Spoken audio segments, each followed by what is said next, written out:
감사할 수밖에 없는 이유에 대해서 함께 말씀 나누기를 원합니다.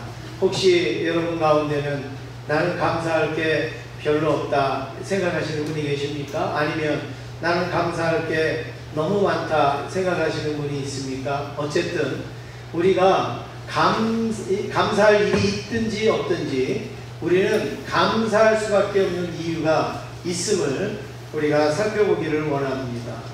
예레미야서는 바벨론의 포로로 잡힌 이스라엘 백성들의 비극적인 역사를 다루고 있습니다. 어떻게 보면 이스라엘이 바벨론의 포로 생활을 하는 그 전과 그 과정과 그 중심에 가장 비극적인 역사를 말하고 있는 책이 예레미야서라고 말할 수가 있는데, 포로 생활 속에 70년 포로 생활 속에 웃을 일이 뭐가 있겠습니까?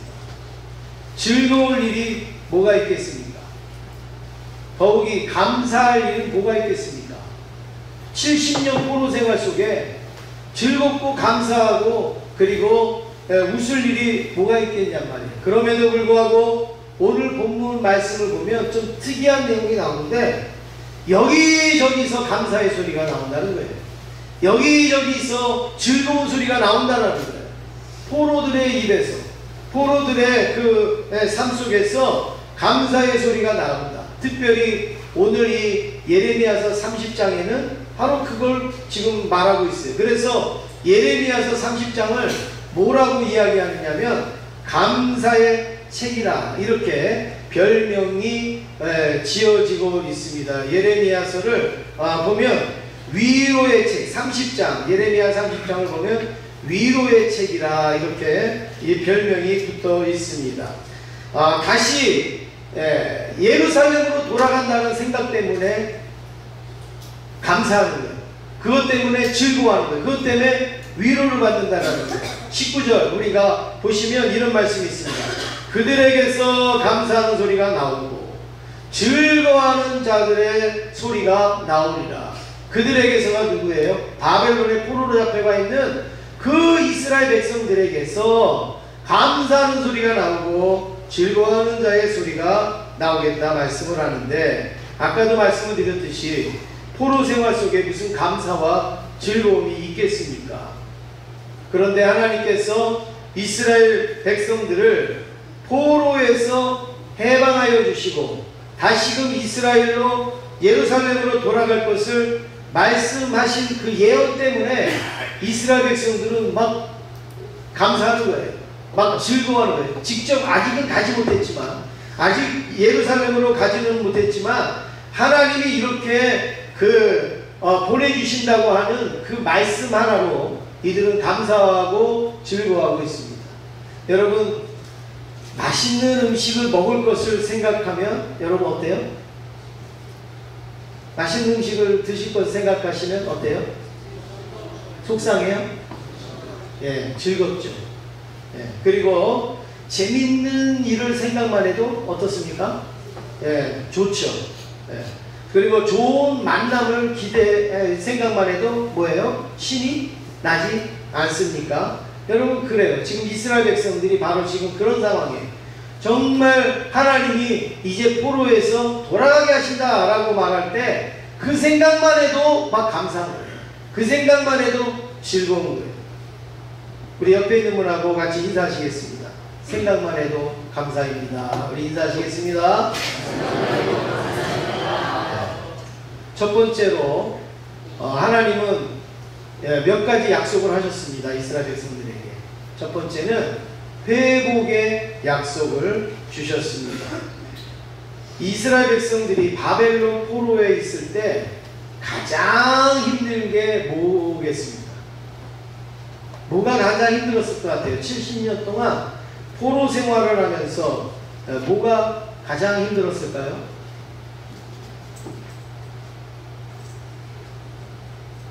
제가 여러분들에게 자꾸 이렇게 질문을 드리는 거는 뭐 여러분들한테 좋은 대답을 얻기 위해서가 아니에요. 질문 드리는 건 뭐냐면 자꾸 이 말씀하고 나하고를 연관시키시라고 질문을 드립니다. 나 같으면 이렇게 했구나. 나 같으면 바벨론의 포로로 잡혀갔으면 뭐가 힘들겠구나. 이거를 나의 입장에서 생각을 하시라고 질문을 드리는 거지, 그거를 학교 선생님처럼 무슨 정답을 달라고 질문하는 게 아니에요. 여러분들이 제가 질문을 드릴 때 자꾸 이 말씀에 자꾸 나를 적용해서, 나 같으면, 내 입장이라면, 내 처지라면 이렇게 연결을 해서 들어야 여러분 그 말씀이 훨씬 더 생명력 있는 말씀이 되기 때문에 질문을 드리는 거예요. 그냥 이스라엘 백성들은 그랬나 보다 제가 말씀해 드리면 그거는 저기 하늘 위에 구름하고 다를 바가 없는 거 아니겠습니까? 이스라엘 백성들이 바벨론의 포로로 잡혀 있을 때 가장 힘든 게 뭐였겠습니까? 네? 포로 생활. 포로 생활인데 뭐가 힘들었겠냐면 나라가 없는 거, 그 다음에 육신의 고통, 또요 자유가 없는 거, 뭐 다 나왔죠. 뭐 이런 거, 그렇죠? 뭐 억압다, 착취, 배고픔, 뭐 이런 거 있겠죠. 근데 그거는 우리 기준이에요. 우리 기준이란 말이에요. 이스라엘 사람들은 뭐가 가장 힘들었겠냐 말이에요. 그렇죠. 성전, 하나님의 성전에서 떨어진 게 그들은 제일 괴로운 거예요. 하나님의 성전에서 제사 지내지 못하는 게 제일 힘든 거예요. 그게 제일 아픈 거예요. 제일 고통스러운 거예요. 이스라엘 백성들은 배고파도 제사만 지낼 수 있으면 이 사람들은 살아갈 수 있는 사람들이에요. 가난하고 자유가 없어도 하나님 앞에 성전이 내 눈앞에 보이면 이 사람들은 살아갈 수 있는 사람들이 이스라엘 사람들이에요. 유대인들이란 말이에요. 그런데 지금 포로로 잡혀갔어요. 뭐 자유가 없고 배고프고 여러 가지 있지만 그거 다 견딜 수가 있어요. 근데 제일 못 견디는 건 뭐냐면 성전을 못 본다는 거예요. 그리고 그 성전에서 제사를 못 지내고 기도를 못 한다는 거예요.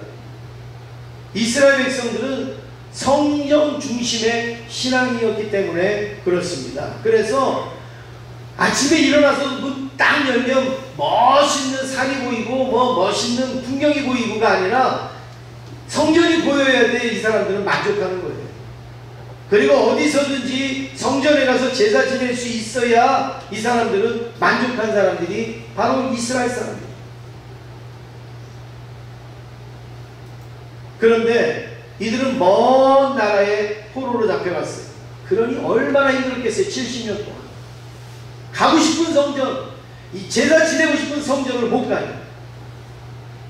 우리나라는 지척의 교회고, 그리고 뭐 예배 얼마든지 드릴 수 있고 막 그런 넘치는데도 우리는 내 생활 때문에 못할 때가 많잖아요. 근데 이들은 그게 아니에요. 성전 못 보면 못 사는 거예요. 성전에서 제사 못 드리면 못 하는 거예요. 여러분, 우리에게 예배 드릴 수 있는 교회가 있고 예배 드릴 수 있는 시간이 있고 함께 예배 드릴 수 있는 성도가 있다는 것에 감사할 수 있기를 간절히 원합니다. 그거를 우리가 잘 증명해주는 하나의 예가 있는데, 이스라엘과 그 아랍연합군이 전쟁할 때가 있었잖아요. 네. 그때 아랍연합군하고 이스라엘하고 전쟁이 딱 일어났을 때 이집트 카이로 공항에 하고 이 이스라엘 텔아비브 공항하고 똑같은 현상이 일어났다는 거예요. 무슨 현상이 일어났느냐? 공항에요 막 사람들이 막 미어 터진 거예요. 전쟁을 한다니까. 이집트의 공항에 미어 터졌고 이스라엘 공항에 미어 터졌어요. 그런데 나중에 보니까 내용이 달라요. 이집트의 공항에 모인 사람들은 전부 도망가기 위해서 모인 사람. 우리나라에 전쟁이 온대. 전쟁이 있는데 그러니까 빨리 짐 싸들고 다른 나라로 도망가야 돼. 그래서 그 카이로 공항에 막 사람들이 막 몰려오고, 이스라엘 공항에 막 사람들이 많이 몰린 것은 해외에 나가 있던 이스라엘 청년들이 우리나라에 전쟁이 일어난대. 우리나라의 성전을 뺏기면 안 돼. 그 성전을 놓치면 안 돼. 지켜야 돼. 성전이 없는데 우리가 무슨 존재가 필요한가? 그래갖고 전부 다 이스라엘로 몰려 들어왔다는 거 아닙니까? 여러분, 이거는 일반, 제가 이 사실은 제가 학교 다닐 때 학교에서 가르쳐준 내용이에요. 무슨 교회적으로, 교회 신앙적으로 말씀한 게 아니라 일반 사회에서 알려준 내용이란 말이에요. 이게 정말 세계에서요 깜짝 놀랐어요. 야, 이런 나라가 어디 있냐? 전쟁이 나면 다 도망가려고 그러지. 나 같은 사람이 들어오는 나라가 어디 있느냐? 그래갖고 전 세계가 발칵 뒤집혔단 말이에요. 그런데 그 전쟁의 결과가 어떻게 됩니까? 누가 이겼어요? 이스라엘이 이겼잖아요. 그 아랍의 그 엄청난 연합군을 이 이스라엘이 6일 만에 그냥 이겼어요. 여러분, 이거는 놀라운 일 아니겠습니까? 이들의 정신은 우리들의 정신하고는 다르다는 걸 기억해야 돼요. 이들은 밥 못 먹어도 잠 못 자도, 자유가 없어도 이들은 살 수 있어요. 근데 이들은 뭐가 없으면 못 살아요? 성전이 없습니다. 더 구체적으로 말하면 성전을 임재하시는 하나님을 못 만나니까 이들은 너무 힘든 거예요. 근데 이스라엘에서 바벨론이 얼마나 먼저 아십니까? 그 먼 거리, 여러분 사진을 보여드리면 지금 이스라엘에서 바벨론, 지금 저희가 바벨론이고 파란 곳이 이스라엘. 너무너무 먼 거리. 지금 지도로 보니까 저 정도지. 굉장히 먼 거리. 약 2,000마일 정도 되는 그 엄청난 그 거리에 있단 말이에요. 그러니 오죽하면 다니엘이 기도할 때에 어떻게 기도합니까? 그냥 하나님 앞에 기도하면 되잖아요. 그런데 꼭 예루살렘에 있는 쪽에 그 창문을 열고, 지금 저기서 보면 바벨론에서 예루살렘 보면 어디 방향이 어디지? 어디죠? 예? 서남 방향이죠. 서남 방향. 예. 일부 때 제가 보니까 우리가 서남 방향 하면은 이쯤 되는 거예요. 예. 제가 섰을 때 이쪽 우리 교회 대각선 쪽으로 이렇게 가면 서남 방향. 다니엘은 그 예루살렘이 있는 쪽으로 창문을 열고 하루에 3번씩 기도했단 말이에요. 뭐 이쪽으로 기도하면 하나님이 안 계십니까? 저쪽으로 기도하면 하나님이 안 계세요? 근데 이들은 그게 아니에요. 성전이 눈에 보여야 되고 성전이 손에 잡혀야 되고 성전에 들어가서 예배를 드려야 되는 거예요. 여러분, 오늘 우리는 그런데 지금 어디 와서 예배 드려요? 예, 교회 와서 예배 드리시잖아요. 성전에 와서 예배 드리시잖아요. 누가 오지 말라는 사람이 있습니까? 못 오게 하는 사람이 있습니까? 예? 언제든지 얼마든지 우리 하나님 앞에 예배 드릴 수 있지 않습니까? 지금 이 이스라엘 백성들을 보면 지금 이게 가장 힘들었던 거예요. 그런데 하나님이 뭐라고 약속했냐? 돌아갈 수 있다. 이제 포로에서 이제 귀환할 수 있다. 회복되어진다. 그 소리만 들었는데 이들은 막 감사하는 소리, 막 즐거워하는 소리가 여기저기서 나오는 거예요. 지금 생활은 포로인데, 생활은 너무 괴로운데, 생활은 너무 힘든데 막 거기에서 감사의 소리, 즐거운 소리가 나오는 것이. 8절 그 앞에 보면 이런 말씀이 있습니다. 내가 야곱 장막의 포로들을 돌아오게 할 것이고, 그랬죠. 내가 야곱 장막의 포로들을 돌아오게 할 것이고, 포로 생활에서 끝나지 않는다. 다시금 돌아오게 할 것이라는 하나님이 말씀하시는데, 여기 야곱 장막의 집은 이스라엘 백성들의 집을 말하는 거예요. 너희들이 살고 있던 집, 너희들이 하나님을 섬기던 그곳으로 너희들은 돌아갈 것이다. 돌아가는데 어떻게 돌아가요? 잠깐 돌아가는 게 아니라 완전히, 그냥 잠깐 이상가족 만나듯이 그렇게 몇 시간 만나고 며칠 있다가 하는 게 아니라 완전히 거기 가서 터를 잡고 거기서 살 수 있도록 하나님께서 만들어 주시겠다는 사실입니다. 사랑하는 성도 여러분, 하나님이 오늘 저와 여러분에게 이와 같은 회복의 약속을 해주시는 줄로 믿습니다. 우리가 때로는 겉으로 포로는 아니지만 육체의 포로가 될 수도 있고, 또 우리 자녀들의 포로가 될 수도 있고, 또 우리 생활의 포로가 될 수도 있어요. 내 육체에 질병이 있어서 나를 포로처럼 잡고 살아가는 것도 있고, 또 물질적인 어떤 어려움으로 고통당할 수도 있고, 또 자녀를 우리가 하는데 자녀가 내 맘대로 되지 않아서 그것 때문에 고통당하기도 하고, 뭐 이런저런 우리가 포로는 아니지만 정말 나의 삶을 얽매이게 하는 그런 일들이 많이 있지 않습니까? 그런데 하나님이 뭐라고 말씀하시는가? 회복될 것이다. 네. 돌아갈 것이다. 네. 다시금 원상태로 하나님이 돌려주실 것이다. 그렇게 말씀하고 있어요. 그러니까 막 괴로운데 거기에 무슨 소리가 나와요? 감사 소리가 나오는 거예요. 힘든데 찬송 소리가 나오는 거예요. 즐거워하는 소리가 나온다라는 말씀입니다. 우리 옆에 있는 분하고 인사하겠습니다. 회복되시기를 원합니다. 인사하겠습니다. 두 번째로 안식의 약속입니다. 하나님께서 돌아오게 하실 뿐만이 아니라 뜨거운 사랑을 베풀어서 편안하게 살 수 있도록 하나님이 만들어 주시겠다는 18절 말씀에 보니까 그 뒤에 그 거처들의 사랑을 베풀 것이라. 야곱의 장막으로 돌아오는데 그 돌아온 그 거처들의 사랑을 하나님이 베풀어 주신다. 돌아만 가면 뭐합니까? 거기 가서 뭘 먹고 살라고요? 뭘 하고 살 수가 있어요? 그런데 돌아온 그 거처에 하나님이 사랑을 베풀어 주신다고 말씀하시는데, 여기 그 베풀어 주신다, 사랑을 베풀어 주신다는 표현은 무엇이냐면, 젖먹이는 어머니가 그 아기에 대해서 갖는 그 뜨거운 사랑 있지 않습니까?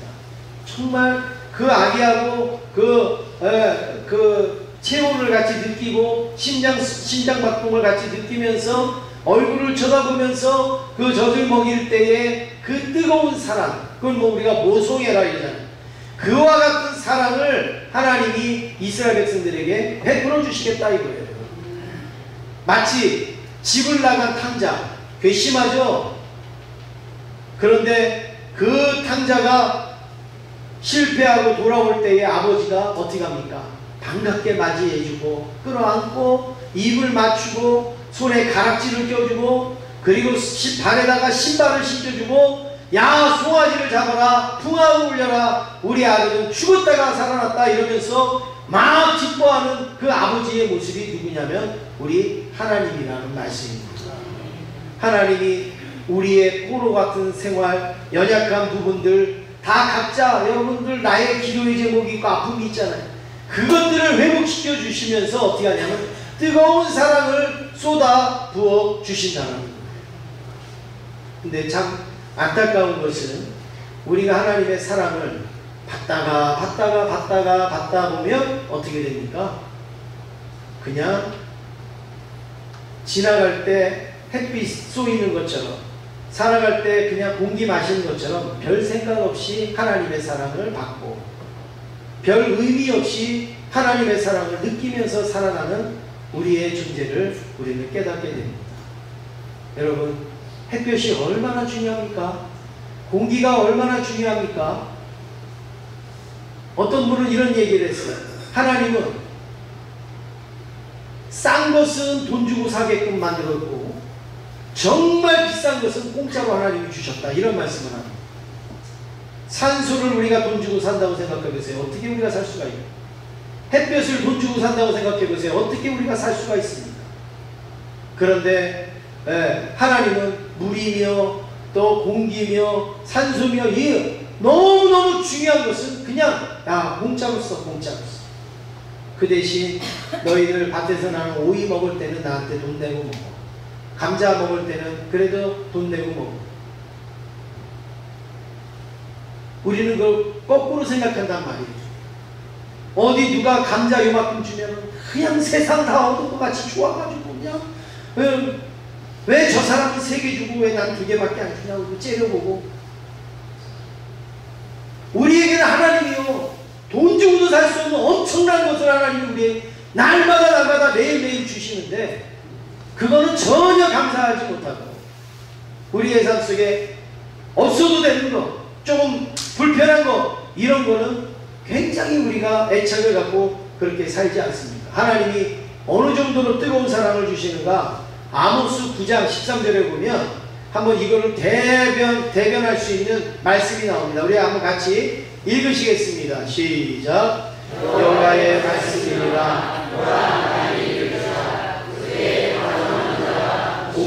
주소 추수하는 자의 뒤를 이으며 포도를 밟는 자가 씨 뿌리는 자의 뒤를 이으며 산들은 담포도주를 흘리며 작은 산들은 누구리라. 아멘. 어떤 하나님께서 풍성한 은혜를 내려주시냐면 여러분 여기에 말씀에 보면 파종하는 자가 곡식 추수하는 자의 뒤를 잇는다. 앞에서 막 추수를 하고 가는데 뒤에서 바로 따라오면서 막 파종을 해요. 신납니까? 안 신납니까? 예? 그렇게 하면 그거 다 죽을 텐데. 그건 우리 생각이죠. 앞에서 추수하는데 뒤에서 막 씨를 뿌리고 가. 여러분 그거 얼마나 신나는 일이겠어요. 또 씨를 막 뿌리고 가는데 뒤에서는 또 막 추수하고 와요. 지금 이건 그냥 단면에 보여주는 거예요.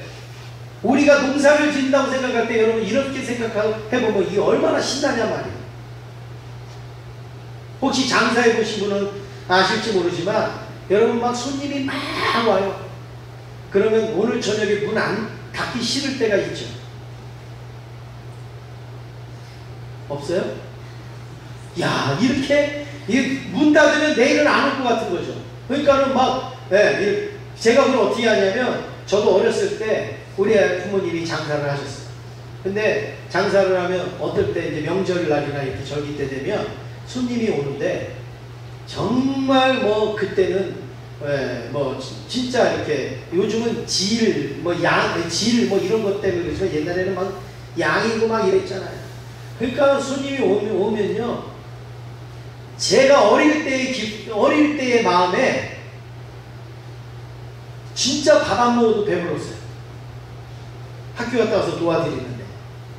그리고 진짜 오늘이 안 지나가면 좋겠다 이 생각이 막 들었어요. 그래야지 저 손님들이 계속 오지. 문 닫으면 저 끊지면 어떡하지? 막 이런 생각이 들을 때가 있었단 말이에요. 근데 오늘 말씀이 바로 그거예요. 막 추수를 하면 내년에는 어떻게 파종하지? 그게 아니라 추수를 하는데 그 뒤따라와서 막 파종을 해요. 또 막 파종을 이거 언제 키우지? 그러는데 벌써 뒤에서는 막 추수를 하면서 따라와요. 장로님 이러면은 신날까요? 안 신날까요? 신나죠? 네, 이러면 신나죠. 그런데 그걸 뭐라고 표현하냐면 산들은 담포도주를 흘린다. 아니 무슨 산이 담포도주 너무너무 풍성하니까 포도가 있고 뭐 해갖고 포도주처럼 막 줄줄줄줄 흐른다니까. 이게 시적인 표현이죠. 그래서 가나안 땅을 우리는 흔히 뭐라 그래? 젖과 꿀이 흐르는 땅이래요. 저는 어렸을 때 거기는 물 대신 꿀이 흐르는 줄 알았어요. 근데 가보니까 꿀이 흐르기 물도 안 흐르는데. 그 얘기는 뭐냐? 그만큼 비옥한 곳이다. 그만큼 축복된 땅이다. 그걸 말씀하는 거지. 뭐 젖과 꿀이 그게 시적인 표현이라는 걸 제가 몰랐던 거예요. 오늘 여기도 담포도주를 흘리며 산들은 녹으리라 이렇게 말씀합니다. 하나님이 그렇게 풍성한 은혜를 주신다라고 말씀을 하고 있습니다. 여러분 우리나라가 이런 축복을 받지 않았습니까? 우리나라가 이런 은혜를 누리지 않았습니까? 제가 그 증거를 한번 대보겠습니다. 어느 나라든지 간에 한 세대는 뭐냐면 그 사람의 일생, 그러니까 우리 교회에서 뭐 연세 많은 우리 지승문 전사님이나 이제 이런 분들 일생에 이거를 전부 맛본 분은 나라는 없어요. 우리 이 세상에. 제가 뭘 말씀드리냐면 뭘 맛봤는가 하면 일제치하를 맛봤어요. 우리나라. 그 다음에 6.25 전쟁을 겪었어요. 그 다음에 보릿고개를 겪었어요. 그리고 이따가 IMF를 겪었어요. 제가 큰 것만 말씀드리는 겁니다. 그러다가 88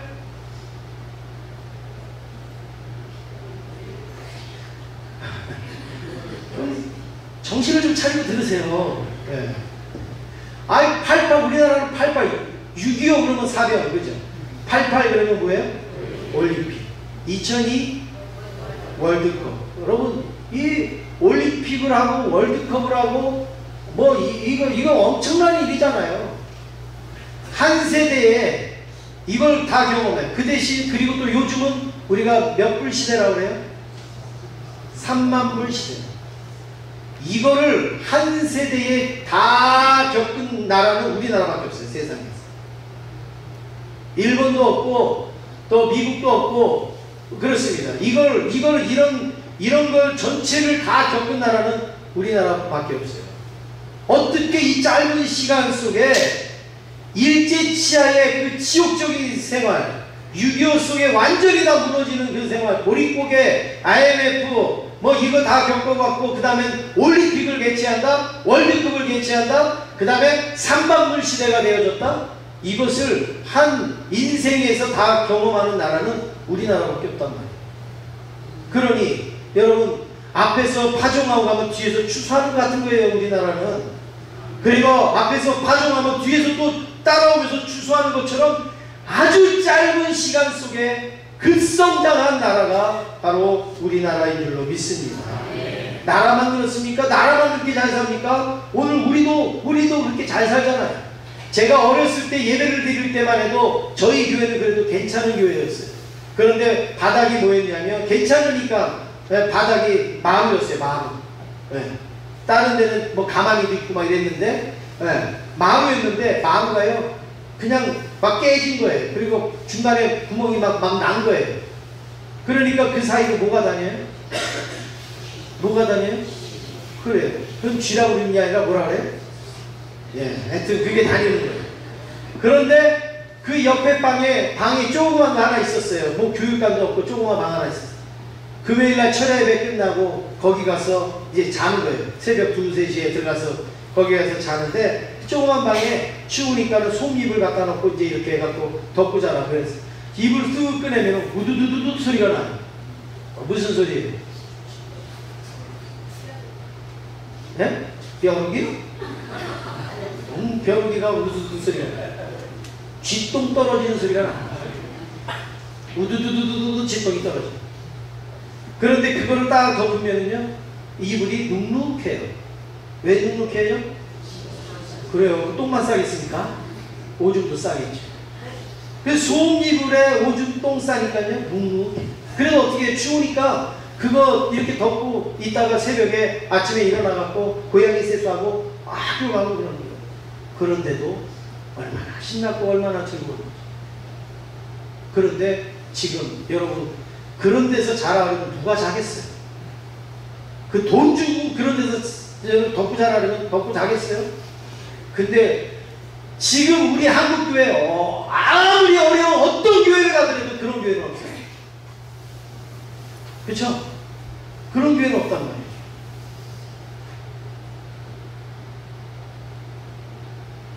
제가 이렇게 오면은 그게 뭐 차비 주고 용돈 주는 분 있잖아요. 교회에 막 찾아오는 분 있잖아요. 제가 어느 날은 고속버스 타려고 고속터미널에 갔는데, 제가 어떻게 하다가 돈을 안 갚는 거예요. 어떻게 해요? 거기까지 가는 거예요. 그런데 가니까 우리 교회에 오는 손님이 있는 거예요. 맨날 이렇게 가져오는 손님. 그래서 내가 돈 꿔달라 했더니, 나보다 더 부자예요. 다 핸드폰 갖고 있고요. 다 있어요. 보통 다닐 때만 이렇게 다니죠. 조금 목욕 좀 하라고, 좀 깨끗하게 냄새내고 하긴 하지만, 내 깨끗하게 하고 다니면 돈 안 줘요. 이러면. 작전상 냄새나게 하고 다니는 거예요.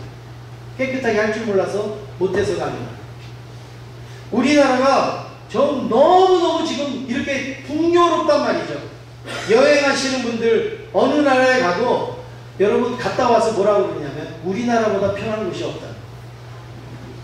안 그렇습니까? 우리나라보다 편한 나라가 없는, 외국인들이요 우리나라 와갖고 고속도로 휴게소에 들어가면 왜 호텔이 고속도로에 있냐 이랬는데, 고속도로의 휴게소 얼마나 좋습니까? 해년마다 정말 막 기가 막힌 고속도로 휴게소가 막 나오잖아요. 막. 네. 이게 뭐예요? 담포도주가 막 흐르는 거잖아요. 지금 우리나라가 어렵고 힘들다고 막 하지만 얼마 전보다 힘들고 어렵다는 얘기지. 근본적으로 어렵고 힘든 옛날 같은 보릿고개 같은 그런 어려움이 아니지 않습니까? 막 너무 막 줄줄줄줄 흐르는 거예요. 세 번째로 하나님은 세워주신다고 약속을 하고 있습니다. 이스라엘 백성이 70년 포로 생활을 하다가 다시 왔어요. 왔는데 여러분 어떻게 됐어요? 70년 동안 다 떠나 있었어요. 그러니 어떻게 성벽도 무너지고 집도 무너지고 막 그냥 막 들어가서 막 들깨가 살고 여우가 살고 막 이럴 거 아니에요. 그러니 막 다 무너졌단 말이에요. 그런데 하나님이 뭐라고 말씀해요? 걱정하지 마. 내가 다 세워줄게. 다시 세워줄게. 하나님은 회복만 시켜주시는 게 아니라 다시 세워주신다고 약속을 하고 있습니다. 혹시 여러분 가정이 무너졌습니까? 하나님이 세워주시는 거예요. 건강이 무너지셨습니까? 하나님이 다시금 세워주신다는 거예요. 네? 여러분 자녀가 무너졌습니까? 하나님이 다시 세워주신다는 거예요. 네? 얼마나 감사해요. 돌아온 것도 감사하지만 돌아온 게 문제가 아니라 다시 세워주신다. 우리나라 6.25 전쟁을 지난 후에 무너진 폐허를 보면서 우리나라 외친 구호가 있어요. 뭐라고 외쳤어요? 잘 살아보세요. 아침에 일어나면 막 그냥 스피커에서 잘 살아보세요 막 이러고 막 차가 다니면서 잘 살아보세요. 그때는 잘 사는 게 뭔지도 모르고 그냥 하여튼 잘 살아보세요였어요. 너무너무 힘드니까. 그렇잖아요. 잘 살아보세요. 근데 지금 잘 살아요? 안 살아요? 3만 불 나라가 몇 나라 없어요. 이 세상에. 물론 우리 6만 불 되는 나라도 있고 하지만 우리 위에 몇 나라 없단 말이에요. 네, 우리가 잘 살아보세요 생각할 때는요 뒤에 몇 나라 없었어요. 뒤에 몇 나라가 없었어요. 다 앞에 있었죠. 몇백 개 나라가. 그런데 지금은 다 뒤에 있고 다 앞에 있단 말이에요. 얼마나 다 하나님이 무너진 나라를 세워주신 거 아니겠습니까? 무너진 나라를 이렇게 조고속으로 이렇게 일으켜주지 않았습니까? 우리가 체감을 못할 정도로 빨리 일으켜주십니다. 우리가 이렇게 세워진 줄 몰라요. 근데 누가 아는가? 밖에 나라 사람들이 보면 우리나라가 세워진 거를 알 수 있는 거예요. 특별히 누가 그걸 잘 아는가? 6.25 참전 용사들. 우리나라에 6.25를 참전했던 해외 용사들이 우리나라에 와 보면 진짜 이거 조금 저기 한 말로 기절 초풍을 하는 거예요. 자기들이 여기서 싸울 때, 전쟁을 할 때, 떠날 때 어떤 모습이었어요? 완전히 폐허잖아요. 폐허. 너무 불쌍했을 거예요. 이 나라 이제 이거 어떻게 사나? 이 나라 사람들 이거 어떻게 사나? 너무 불쌍했을 거예요. 그런데 와보니까 자기들보다 더 잘 살아요. 여러분 참전했던 나라 중에 우리나라보다 지금 잘 사는 나라가 몇 나라 있겠어요? 몇 나라 안 돼요. 거의 다가 뭐 필리핀, 이디오피아 다 이런 나라 지금 훨씬 우리나라보다 못 살잖아요. 불쌍하게 여겼던 나라인데 하나님이 이렇게 세워주셨단 말입니다. 우리 옆에 있는 분하고 인사하겠습니다. 하나님만이 세우십니다. 이제 마지막으로 감사할 수밖에 없는 이유를 우리가 살펴보겠습니다. 사람은 행복의 기본 조건으로 이렇게 얘기합니다. 거주할 나라가 있고, 그러니까 자유가 있는 나라가 있고, 살 집이 있고, 그리고 내가 먹고 사는데 문제가 없다면 행복의 기본 조건을 갖추었다라고 말하고 있습니다. 우리 지금 그거 다 갖추고 있잖아요. 자유가 있는 나라가 있고, 그리고 내가 사는 집이 있고, 먹고 사는데 아무 문제가 없지 않습니까? 그러면 행복의 기본 조건을 우리는 갖춘 거예요. 그런데 이스라엘 백성들은 70년 동안 이렇게 살지 못했잖아요. 포로 생활하면서 이렇게 살지 못했어요. 나라도 없었지요. 내 집도 없지요. 더구나 성전도 없지요. 그런데 이들은 감사한다고 했어요. 즐거운 소리가 막 여기저기서 나온다고 했습니다. 하박국 선지자는 뭐라고 말합니까? 감사할 게 없는데도 감사한다고 했잖아요. 논밭에 식물이 없고 외양간에 소가 없고 양이 없을지라도 나는 감사합니다. 나는 구원의 하나님으로 인하여 감사합니다. 고백하고 있지 않습니까? 감사할 게 없는 사람도 감사하는데 감사할 게 있는데 감사 못하는 거는 여러분 이건 진짜 문제 아니겠어요? 오늘 19절 상반절 우리 다시 한번 읽겠습니다. 시작. 그들에게서 감사하는 소리가 나오고 즐거워하는 자들의 소리가 나오리라. 나올 수밖에 없는 거예요. 감사할 수밖에 없기 때문에. 다시금 돌려주신다고 그랬죠. 안식을 주신다고 그랬죠. 다시 세워주신다라는 그 약속을 들으니까 감사할 수밖에 없는 거예요. 어떤 느낌인가? 시편 126편 1, 2절에 보니까 이렇게 말씀합니다. 시온의 포로를 돌려보내실 때 우리는 뭐 하는 것 같아요? 꿈꾸는 것 같아요. 또 그 다음에 보니까 우리의 입에는 뭐가 가득해요? 웃음이 가득. 우리의 혀에는 뭐예요? 찬양이 찼습니다. 여러분 이 느낌 아시죠? 꿈꾸는 것 같은 느낌 아시죠? 막 입에 웃음이 가득한 거 아시죠? 네, 우리의 혀에 막 찬양이 차는 거 아시죠? 만약에 여기에 오늘 제가 예배 오시는 분에게 냉장고를 드립니다. 이렇게 해서 주보에 딱 나눠드렸어요. 여기 주보에 이제 한 분이 냉장고 당첨이 될 겁니다. 숫자 9가 써있는 분이 아마 냉장고 당첨될 건데 예배 끝날 때까지 절대 말하면 안 됩니다. 하여튼 굿자 끝나고 예배 끝난 다음에 냉장고를 하나 드리겠습니다. 그랬어요. 근데 여러분이 왔는데 내 주보에 굿자가 쓰여있어요. 그분 예배 드리는 내내 뭐 할까요? 얼굴에 막 이게 막 표현도 못하고 막 웃음은 나오는데 막 그럴 것 같아요? 안 그럴 것 같아요? 그럴 것 같죠? 네, 뭐 냉장고 갖고 성이 안 찹니까? 왜 자가용 한 대라고 쳐요? 그러면 어때요? 막 얼굴에 막 이게 어떻게 할 줄 모르겠죠. 지금 이스라엘 백성들이 바로 그런다. 그리고 괜히 화장실에 가는데도 내 주를 가까이 막 이래요. 네, 막 저 안내서로 나가고 막 이러는데도 막 그래요. 왜 그래요? 나 예배 끝나면 뭐 받아요? 냉장고 받으니까. 지금 이스라엘 백성들이 이제 우리는 이스라엘을 간다 이거예요. 이제 다시 하나님 우리 집 세워주신다고 그랬어요. 하나님이 이제 우리를 다시금 세워주신다고 말씀해 주셨어요. 그러니까 이들의 막 기쁨이 이렇게 표현이 되고 있다는 말입니다. 감사하지 않을 수가 있겠습니까? 이런데. 근데 오늘 저와 여러분은 어때요? 이미 이거 다 가지고 있어요. 이미 이거보다 지금 더 좋은 그런 여건을 우리는 가지고 있단 말이에요. 그러니 감사하지 않을 이유가 있겠는 말이에요. 여러분 빙점이라는 책 아십니까? 길은 여기에 이 책 아십니까? 누가 쓴지 아세요? 미우라 아야코라는 일본 여성이 썼어요. 저분이 아주 독실한 기독교인이에요. 그리고 저분이 노벨 문학상을 빙점으로 받았어요. 그런데 이분은 반평생을 병으로 살았습니다. 병. 50년을 살았으면 한 20, 30년을 병으로 살았다는 거예요.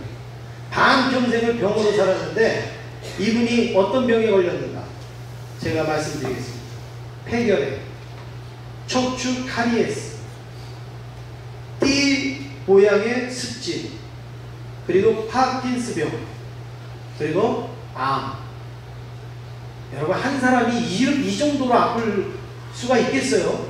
그걸 반평생을 이런 병을 가지고 살았는데 병실에 누워서 있으면서도 옆에 있는 사람들한테 원망의 소리 한마디도 안 했다는 거예요. 원망의 표현 한 번도 안 하고 얼굴도 찡그리지 않았다라는 거예요. 간호사가 오면 늘 부드럽게 간호사에게 웃어줬고 옆에 있는 사람들을 아프다고 힘들다고 그 사람들을 위로해 줬다고 합니다. 어떻게 하면 내가 그리스도인으로서 저들에게 예수의 향기를 나타냈습니까? 그거는 내가 감사하는 거다. 네. 내가 감사하는 거다. 뭐 하는 거라고요? 감사. 여러분 우리가 어떻게 그리스도의 향기를 보일 수가 있어요? 내가 뭐 하는 거예요? 감사하는 거다. 내가 감사하는 거다. 그래서 이분이 어떻게 하면 감사할까 그러다가 어느 무명이 지은 그 시를 기억하게 됐습니다. 그분이 뭐라고 썼느냐면 이렇게 썼습니다. 아프지 않으면 드리지 못할 기도가 있다. 아프니까 드리는 기도가 있다는 거예요. 아프지 않으면 드리지 못할 기도가 있다. 아프지 않으면 듣지 못할 말씀이 있다. 아프니까 들을 수 있는 말씀이 있다 이거예요. 아프지 않으면 접근하지 못할 성소가 있다. 아프지 않으면 우러러배지 못할 성안이 있다. 아프지 않으면 나는 인간일 수 없다. 이런 시를 이 아야코가 생각을 하면서 책을 썼습니다. 여러분 그렇습니다. 왜 나는 아파야 돼? 왜 나는 이런 문제가 있어야 돼? 그런 사람은 하나님을 만날 수가 없는 거예요. 오늘 여기 보세요. 아프기 때문에 기도할 수 있는 게 있고, 아프기 때문에 하나님의 말씀이 들리는 게 있고, 아프기 때문에 성소에 들어갈 수가 있고, 아프기 때문에 내가 성전 안에 들어갈 수 있는 거야. 그래서 나는 인간이구나. 이것을 고백했다라는 말씀입니다. 여러분, 혹시 나에게 감사가 없는 것은 아파서 감사가 없는 게 아니고, 없어서 감사가 없는 게 아니고, 힘들어서 감사가 없는 게 아니라 하나님이 다 주셨는데 욕심이 너무 많아서 감사가 없는 거 아닙니까? 나에게 감사가 없는 것은 내가 지금 사는 게 너무 만족스러워서 감사가 없는 거 아니겠습니까? 나에게 감사가 없는 것은 하나님이 나에게 다 주셨는데 감각이 없어서 감사하지 못하지는 않습니다.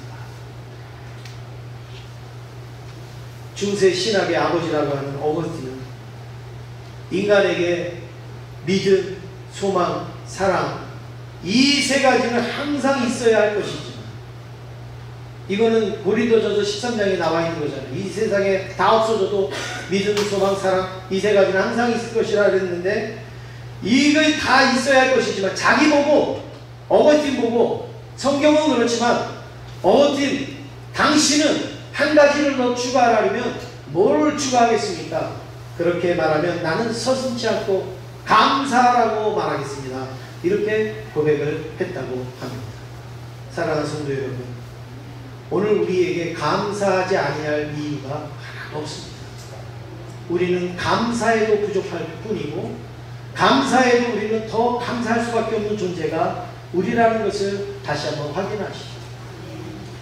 우리 교회가 다른 교회보다 한 달 앞서서 추수감사주의를 셋째 주에, 10월 셋째 주에 우리가 추수감사주의를 드리는데, 한 해를 돌아보면서 하나님이 우리에게 감사할 수밖에 없는 이유를 얼마나 많이 주셨는가를 확인하시고, 우리의 풍성한 감사, 우리의 심령의 감사가 넘치기를 주님의 이름으로 축원합니다. 기도하겠습니다.